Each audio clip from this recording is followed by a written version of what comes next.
Hey, what's up, everyone? My name's Lionel. I'm your host for LT Productions. You are watching I Watch You Watch. We are covering a brand new spanking season of Belle Collective. This is season 6, episode 1. I appreciate everyone for coming to my channel. Like this video. You can also subscribe if you are new. Share it. And also share your comments down below. I would love to get to talk to you in dialogue about this show. All right, so let's get into this episode. All right, y'all, we got a new season. I don't know if it took longer or not, but I appreciated the break. It's just so hard, but well, OWN did renew Belle Collective last December, I think it was. So that's cool. We still don't know about Family Empire Houston. So, let us know something, OWN. And I know it's OWN's responsibility. Shout out to Mr. Carlos King and all the Bells. Now, how we left off last season, I was feeling a certain type of way. We already know that we lost 2 cast members. They both opted out, and that's that on that. And that is Akeisha and Miss Sophia Soguchi Shantae. Both are gone, so I'll miss both. I'll probably miss Akeisha more though, but I'm not gonna stay on that. Maybe in the season I may say something else. But anyways, we start off this episode with the Pearsons. I'm just gonna let you know I'm gonna be giving a lot of faces for some of these folk on here because how I feel about them. Now, some of y'all go through another season and y'all give them a clean break. I don't do that. What I will tell you is when you change, I'll change. I'm not talking about the audience. I'm talking about people that I am reviewing and the shows that I'm reviewing. When you change, I change. I'm just not gonna automatically give you a clean break. You didn't earn it. It's just a new season, but you're still the same knucklehead that you were last season. So why would I give you a fresh start? Give me something different to talk about. Tell me something good, because what are we doing? She's at home. She's spreading out flowers on a massage table, and it's all for her husband, Glendale. Life is great. Glenn is great. He's back into the gas and oil business. What does that mean? A truck driver? Is that what he is? That's all you had to say, Letitia. Letitia. That's all you had to say. Cause stop. A truck driver. That means that he's probably transporting gas wherever. I guess that's what he's doing. But whatever. So Letitia's in her soft. Well, not in. She's in her feminine era. Is that what it was? She's being feminine now. Oh, she has feminine energy. And all I could do is eye roll. The first thing I thought about when I saw her setting up this stuff for her man, I said, what does this Negro do for you?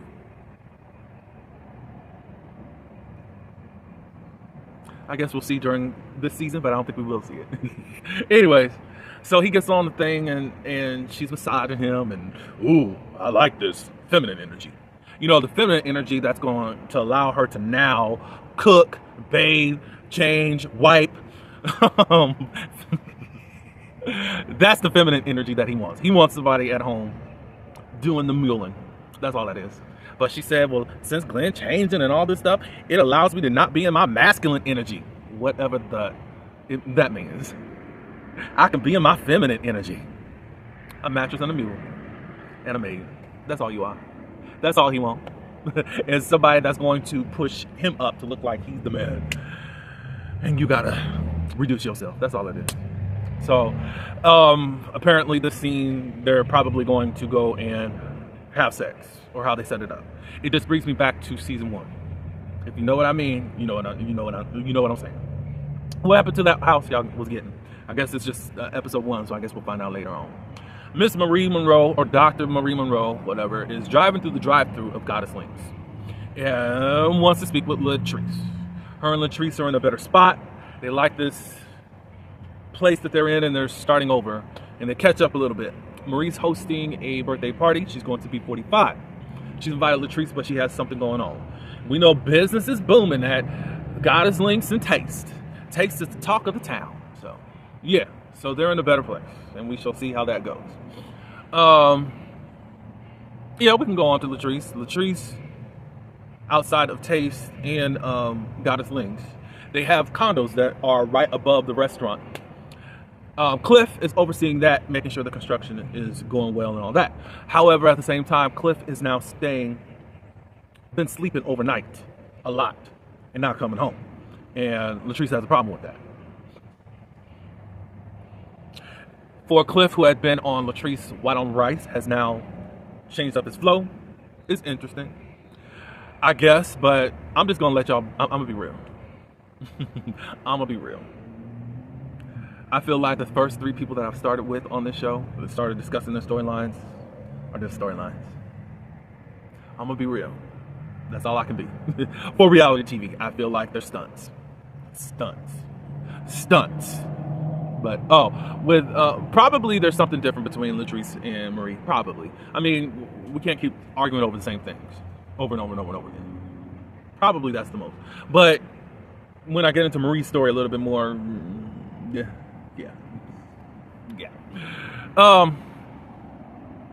Yeah. So that's her issue. We're introduced to Latrice's friend. Her name is Amanda. She knows all her dirt and all that good stuff. But it's season 6 and we're just finding out about her. Why? I'm just saying. But anyways, Amanda just got a relationship, and she was in a relationship with a woman. So it looks like we're having our first queer Belle, which is cool. Let's do this thing. But it looks like she's gonna be a friend of or something. I don't know exactly, but hey. Cliff loves her. I think probably I don't know what makes him love her, because he's quite the one that's always up under her and don't want anybody around her, which I don't understand. But anyway, what's going on with her? She just broke up with the woman that she's been in a relationship, and the reason that it happened is because of all of the infidelity. She later on tells Latrice, you better get a grip on this thing if you don't want him staying at over there, because that's kind of how things start. I don't know. Latrice says that she's not insecure, but I know men. That don't make sense to me. Does that to you? Audience members, let me know. You're not insecure, but you know men. So you know that men will cheat. Is that what you're alluding to? And if that's so, are you trying to keep him on a leash before he cheats? So then, are you secure or not secure? That is the question. It just didn't make sense. You either good or you're not. Either you trust your man or you don't. That's all I gotta say. But y'all let me know if I'm wrong or if I'm not getting the whole thing of what she, or the whole concept of what she's saying. Just let me know. Marie Monroe, Dr. Marie Monroe, whatever you want to call her, she got her doctorate. She is back with Cedric, who disappeared off our screens for about, 2 seasons? Like, he didn't want to do the show no more, but now they are magically back together. And this is someone I think is stunting, but hey. They rekindled their romance. They're dating, let's just say that much. Marie is also seeing another guy. She was seeing this other guy, his name is Matt, I believe. He's from Germany, and he's white. I said, okay, cool. Looked like he got his own and all that good stuff. So Cedric's back around. They go over to his place, and it looks like he don't really take care of the house and all that good stuff. They seen spoiled milk and all that stuff. So it looks like Cedric is one of those dudes that wants a mattress and a mule too. Those are the optics, at least.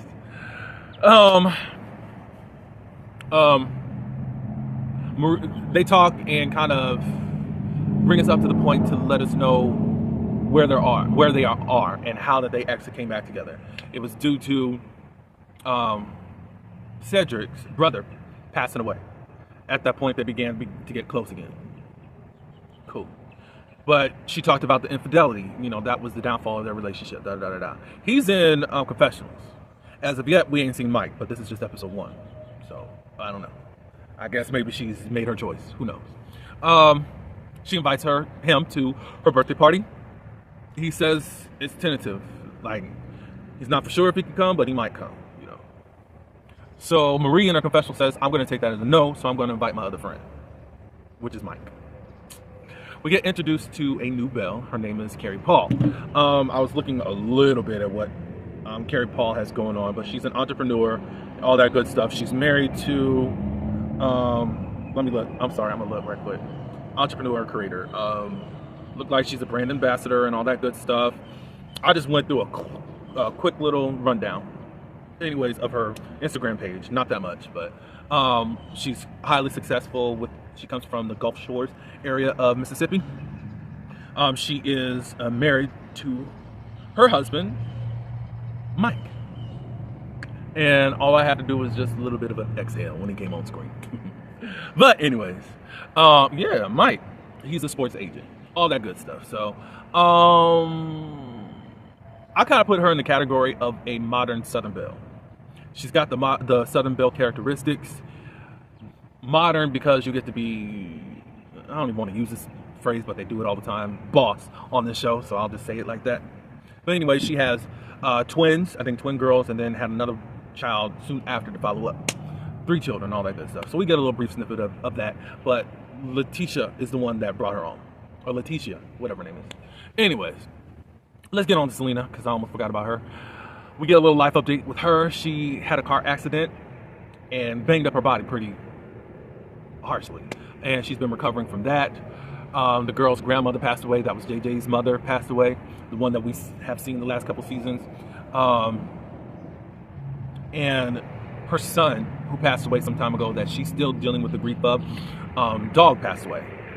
So she's been dealing with that, and Mike's been taking care of her. This is her fiance that we met last season, and all that good stuff. She didn't get to start at Taste to be the bartender, mixologist person because of the stuff that's going on with her. I don't know what's going on, but whatever. Or I don't know if she's going to still be with Taste or not. But anyways. Her and Mike's dilemma right now is Mike's inability to communicate all things. Mike went on and bought a truck, like a truck like what Glendale got. And she's trying to figure out, well, why didn't you tell me what was going on? He said that he got it and he wasn't going to say anything until it actually worked out. In a way, I probably could understand that. In a way. And this is what I mean by that. Why bring something to the table that may not work out, and then you got somebody stressing over it? However, there's deception in omitting as to what you really got going on. I can see that as someone who just doesn't want to bother someone, possibly, but it could also think that you're secretive, that you're just not honest about certain things, that you're impulsive and you'll just make decisions on your own and forget that we're a team. Like, I see a little bit of Mike's probably reason why he didn't say anything. But then Selena's trying to get married to you, and then you pull this type of stunt. It's a life-changing type of situation also, because you're going to put money someplace else, and I guess you're going to take up a new trade of something. Okay, and it's cool that you want to make money. However, if we're going to be together, we're trying to get married, are you going to be pulling this stuff later on while we're married? I think the bigger argument, or the bigger case, is Selena in this whole situation. Although I was understanding a little bit of the point of probably where Mike is coming from, but I don't know if Mike was married before. Selena's been married before, so maybe there's just some things that Mike needs to come into realization about what he's actually doing. You got engaged to him, and you two are going to become one. Cool. We get a rundown on what the wedding's going to cost and all that good stuff. So we're at Marie Monroe's birthday party, and we finally see Tamara. Now, Tamara's got a good confessional. I kind of hate that they always make Tamara secondary, and it's almost giving friend of the show. However, it is just the first episode. I don't know what they got planned for this later on. But it also could be what Tamara's willing to share too. So whatever. So Tamara comes in. She's just elated at Marie, because it looks like when Marie got a man, she sticks to her own business. Of course, and then I'm gonna say it. She ain't got her mama up here. When Carlos and all of them decided to say, we're not gonna keep doing this, because we got a woman who's dealing with a real addiction that goes back and forth between sobriety and going deep diving right back into her addiction. She's not ready for that. She doesn't deserve that. She doesn't deserve the exploitation. I've always been cringed about that story. I don't think that there was anything wrong about telling the story. I think going to the crack house and all that stuff was just way too much. Way too much. And some things just seem very stunt-ish when it comes to Marie. I think that she has shown a lot of truths about her. I just think that there's a lot of things just don't sit well with me about her, about what she brings to the forefront. She can act like it's whole truth and all that, and you're real. I wonder about them sisters. I wonder if we're gonna see them. But anyway, yeah. So the birthday party commences. Carrie's invited and all that good stuff, and she's learning what Marie got going on. They're finding out about the two boyfriends at the moment. Cedric ends up coming to the birthday party, and she's like, I don't know what to do. They haven't met as of yet. We get a little bit more insight on Matt. He's from Germany, and he's currently separated from his wife. So does it seem like Marie and Mike are just kind of bonding over the same things? Even though she says that she's divorced, I don't believe that. But hey, that's on y'all. Y'all, if y'all believe it, or if somebody can show me some proof. I don't believe that. But it's quite interesting. You're dealing with exes and all that good stuff. He has children, but the children are with the wife. They were over here, and I guess they went back to Germany.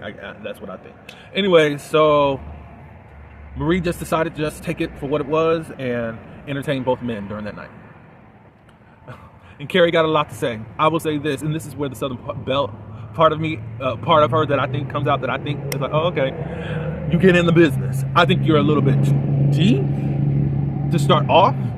I mean, first episode, you're quite opinionated. It's like, however, Marie did bring it to the group.